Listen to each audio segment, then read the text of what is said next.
Илон Маск се врати на старите навики да ветува, а да не исполнува.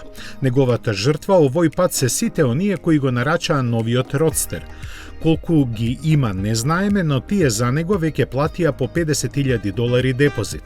Нарекувајќи го десерт кој доаѓа после главното јадење, Маск кажа дека тој ќе пристигне откако профитабилниот Cybertruck ќе влезе во производство, што значи некаде во 2022.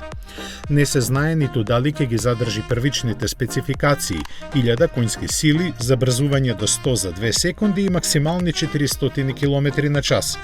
Овој модел првично беше најавен уште за 2014 година како наследник на истоимениот спортист кој ја лансираше Тесла во светот на автомобилите. Тој беше направен на лесната платформа на Lotus Elise и стана првиот електричен автомобил кој можеше да помине повеќе од 320 км. Неговата цена изнесуваше $110,000, а беа произведени само 2450 возила. Од новиот родстер се очекува продажба од 10,000 возила годишно.